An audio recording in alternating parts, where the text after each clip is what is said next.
Hello friends, स्वागत है आपका हमारे यूट्यूब चैनल द नॉलेज अड्डा में।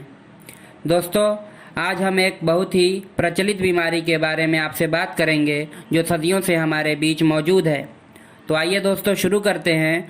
आज का हमारा टॉपिक है स्मॉल पॉक्स यानी कि चेचक। दोस्तों, स्मॉल पॉक्स के बारे में बात करने से पहले स्मॉल पॉक्स और चिकन पॉक्स के बारे में अंतर जान लेना अत्यंत ही आवश्यक है, क्योंकि दोनों अलग अलग बीमारी होती है। लोगों के बीच इन दोनों को लेकर काफ़ी असमंजस की स्थिति है। अधिकतर लोगों को लगता है कि दोनों में कोई अंतर नहीं है, लेकिन इन दोनों में काफ़ी अंतर है। स्मॉल पॉक्स को चेचक और चिकन पॉक्स को छोटी माता के नाम से जाना जाता है।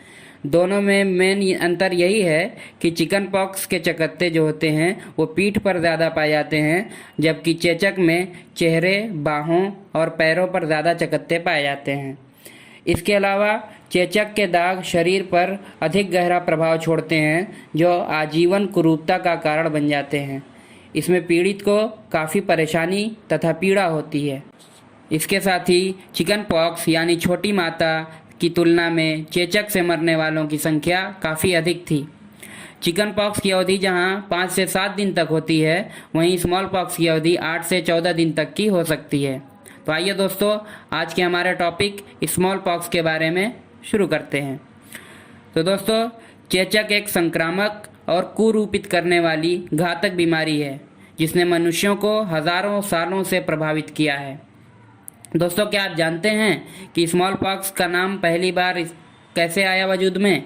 तो दोस्तों, स्मॉल पॉक्स पहली बार नाम ब्रिटेन से शुरू किया गया था, क्योंकि वहाँ पहले से एक बीमारी थी जिसका नाम सिफिलिस है।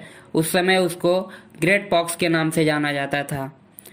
चेचक का कोई इलाज या उपचार मौजूद नहीं है। एक टीका चेचक को रोक सकता है, हालांकि इसके साइड इफ़ेक्ट के खतरे काफ़ी अधिक हैं। चेचक का आधुनिक टीका एडवर्ड जेनर, जो एक साइंटिस्ट थे, उन्होंने 1796 ईस्वी में विकसित किया था। हालांकि यह बीमारी उसके बाद भी 200 वर्षों तक लोगों को व्यापक रूप से प्रभावित करती रही। WHO यानी कि विश्व स्वास्थ्य संगठन ने संक्रमण दर को धीमा रखने के लिए सख्त टीकाकरण का नियमित कार्यक्रम लागू किया। 1980 ईस्वी तक WHO ने घोषणा कर दी कि चेचक को पूरी तरह से इस दुनिया से ख़त्म कर दिया गया है। हालांकि सरकार और स्वास्थ्य एजेंसियों के पास अनुसंधान प्रयोजनों के लिए अभी भी चेचक वायरस के नमूने मौजूद हैं। दोस्तों, चेचक के 2 आम और 2 दुर्लभ प्रकार होते थे। इसके 2 आम प्रकार ये थे, वेरियोला माइनर और दूसरा वेरियोला मेजर। वेरियोला माइनर कम घातक प्रकार का चेचक था। रोग नियंत्रण और रोकथाम केंद्र CDC का अनुमान है कि इससे संक्रमित लोगों में से केवल 1% की ही मृत्यु हुई है।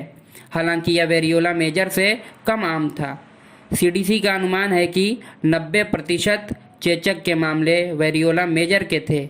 ऐतिहासिक रूप से इस प्रकार के चेचक से संक्रमित लोगों में से 30% की ही मृत्यु हुई। चेचक के 2 दुर्लभ प्रकार भी थे, एक रक्तस्रावी और घातक। रक्तस्रावी और घातक से मरने वालों की संख्या काफ़ी अधिक थी। इसमें से रक्तस्रावी चेचक में अंगों से म्यूकस मेम्ब्रेन और त्वचा में रक्त का यानी खून का रिसाव होता था, और घातक वाले में घाव त्वचा और छालों या पस से भरे दानों के रूप में नहीं उभरते थे। उसके बजाय वे पूरी बीमारी में नरम और चपटे रहते थे। दोस्तों, चेचक में कई तरह के लक्षण देखने को मिलते हैं।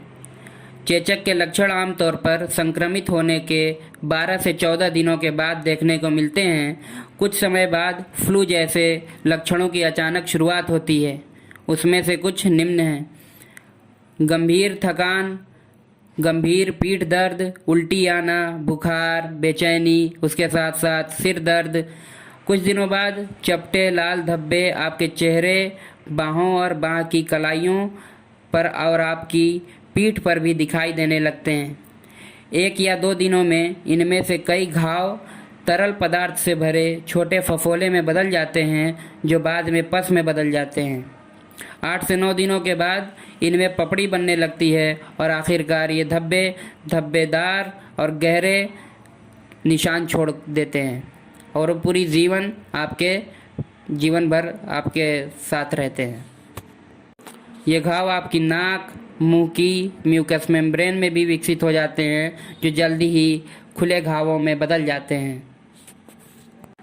दोस्तों, चेचक जो होता है वेरियोला वायरस के फैलने की वजह से होता है, वही उसके संक्रमण का मेन कारण होता है। ये वेरियोला वायरस कई तरीके से फैल सकता है। एक तो ये है कि जो व्यक्ति संक्रमित है वो एक दूसरे को फैलाए।